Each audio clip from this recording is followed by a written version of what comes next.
Hello everybody, welcome. I'm No O2 and thank you for watching this video. This is the solo clutch, quick play, no hope. Your teammates are bad and you can't win, but now you can with this deck for Act 4. Specifically, this deck is not designed to be played with bots, nor with a coordinated team of players. Well, I guess it would work in a coordinated team of people, but this deck is designed to be played with 3 random people who might be good, it might be bad. This deck is about you having all the tools necessary so that you can have the best chance possible to solo clutch this mission, even if your 3 bad teammates are now dead in the middle of the mission. So let's get into it. First of all, this is an LMG deck. You need to use an LMG. Get the LMG before anyone else, or use a burn card, what have you. But there's an interesting take that we have here as far as how we're going to sustain ourselves throughout this mission. Pinata. I kind of come to realize that, you know what, Pinata is probably one of the best cards for Act 4. Just because there's really no real opportunity to loot extra stuff on this map for the most part. Pinata's going to come in clutch for us. We're running an LMG, and for our grenade slot, we're running pipe bombs. That's right, pipe bombs. The pipe bombs have the best chance to trigger off a Pinata because they pull in as many zombies as possible. They get all nice and clumped up, they blow up, and typically a pipe bomb typically results in at least one other thing here. I do want to mention that we have Out with a Bang. I have tried for about an hour with the bots, downing the bots on purpose during horde events to try and get the pipe bomb from Out with a Bang to trigger Pinata, and I haven't been able to do it. So I don't want to say for sure that it doesn't work, but in my experience, it doesn't seem to. So, if Out with a Bang synergizes with Pinata, awesome, super cool, that's amazing. If it doesn't, this deck still works great. That's a little cherry on top that we may or may not have, right? After Pinata, we have our double and our grenade pouch. We have four pipe bombs minimum. Hopefully we generate an extra 1 or 2 along the way. I mean, I'll always play Hoffman. Why are you not playing Hoffman?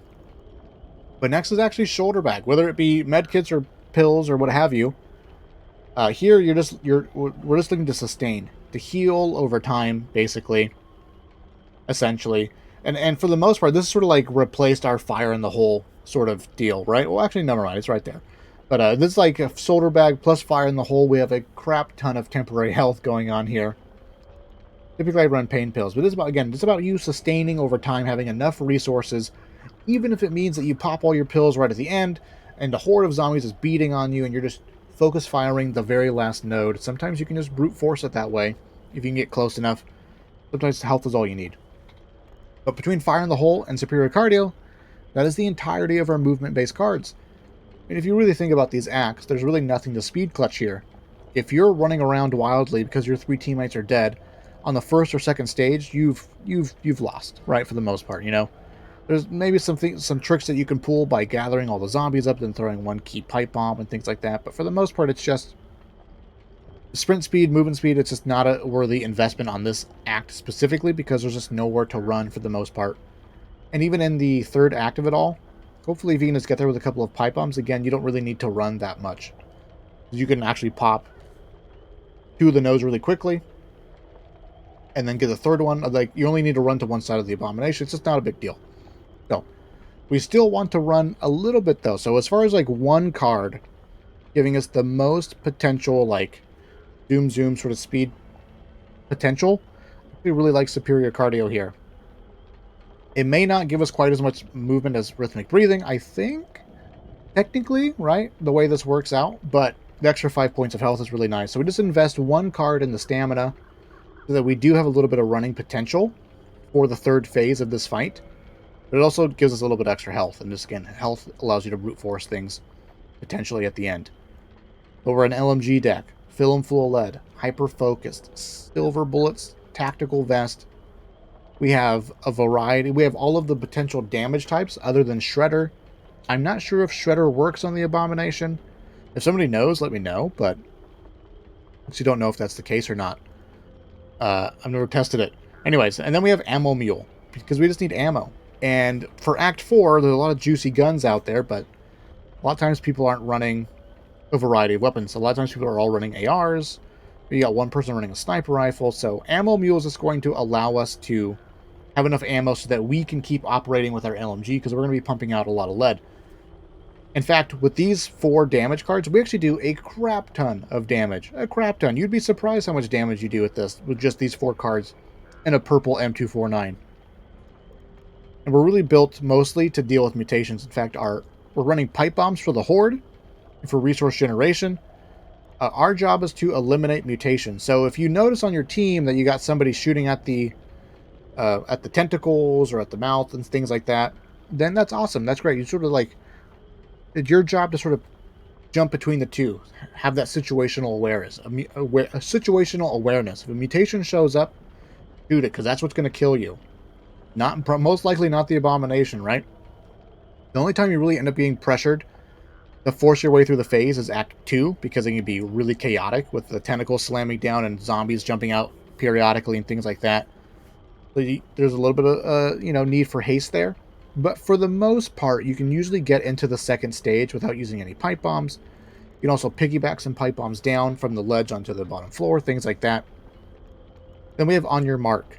There's an important thing to know here about the second phase of the abomination. One, there is an ammo crate there, but it can be really sketchy to get to. A tentacle can slam on it, or not enough time, and things like that. Every single time the abomination on the second phase opens up its mouth to roar, right? The tonsil fight, that counts as a horde event. So it triggers On Your Mark, and it triggers Amped Up. And thus we have both of them. There's actually a lot of potential health and ammo to sort of like be sustained over the course of that part of the fight, because it literally, like, every time he opens up his mouth, you get a little boon of health, a little boon of ammo. It's really, really nice. Then Out with a Bang again. Act 2, Act 3, now Act 4. I have come to really like this card with the random Joe Smos that were, and the Jane Does and whatnot that we've been running into on the ladder, because again, especially in that Act 2 phase where it can be really, really chaotic, if somebody on your team goes down, that alleviates a tremendous amount of pressure off of you and your teammates, because the entire horde is now occupied by a pipe bomb. So we got the 4 pipe bombs in hand, plus, how many pipe bombs our teammates can provide us as well when they die. We got a lot of pipe bombs. And so really, all you need to worry about is shooting mutations and shooting the abomination. And we do that quite well, quite comfortably with the LMG. Now, I do want to mention here, now we have Needs of the Many. And this is just in case you don't have a support on your team. Just in case in no hope mode, where you don't get an extra life naturally, this is something to consider to get more value out with a Bang, because in all 3 phases of it, Out with a Bang has a lot of potential value, because it's just, there's no good place to stand. It's really chaotic a lot of the times. So knowing that the horde events are going to be taken care of because somebody's about to die is really, really nice. And so because we're running pipe bombs, pay attention to your teammates' health. Right, like, we're looking at the mutations, we're looking at the abomination, we're looking at our teammates' health. That's because you're the gamer and you can do this. So you don't throw a pipe bomb when someone's about to die. You don't want to double down on it. Sort of a waste of a pipe bomb, right? But I will say that if you don't like this card here, if you're fine with your teammates not having an extra life and things like that, feel free to pull this card out. I don't know, what was I thinking? And put in Admin Reload. This is a huge, like, quality of life card for running with the LMG. We don't have any extra reload speed here. We've foregone it. Etc., right? Simply so that we can just, like, have raw supplies, raw health, just enough movement stuff, just enough damage, and just enough ammo. And then two team cards here. Because really, I tend to find that if your teammates die, this becomes a really, really hard mission to do totally solo. Usually in solo play, or in quick play, in solo play with the bots, you want at least like 1 or 2 of the bots to be alive as you're going into that third phase, because they just alleviate a tremendous amount of pressure for you when it comes to the horde events attacking you. But I mean, this is enough damage to do the quick kill on the abomination. So, keeping our teammates alive and ammo and keeping them alive and shooting is really, really nice, really, really important. So I've come to find that having the extra life overall has helped me get teammates to that third phase more reliably, more comfortably. Just keep in mind, though, we don't have any extra reload speed. So getting like a gold magazine with reload speed on it's really nice. But you have to be smart about your LMG. But the nice thing about the end of Act 4 is that you got a lot of purple attachments and things like that. So whether it's swap speed or aim speed, there's a lot of potential to get an LMG that compensates for itself, right? The slow ADS, the slow swap speed, etc., etc.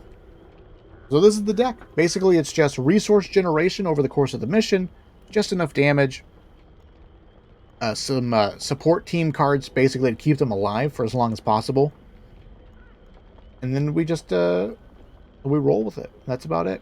It was also really hard to find matches in no hope mode for people doing Act 4. It took a long time to get some games in. This actually worked quite nicely. So let me know what you guys think. Success stories, blah blah blah, problems, etc. Let me know. Thank you guys for watching. I appreciate it, and I will see you in the future.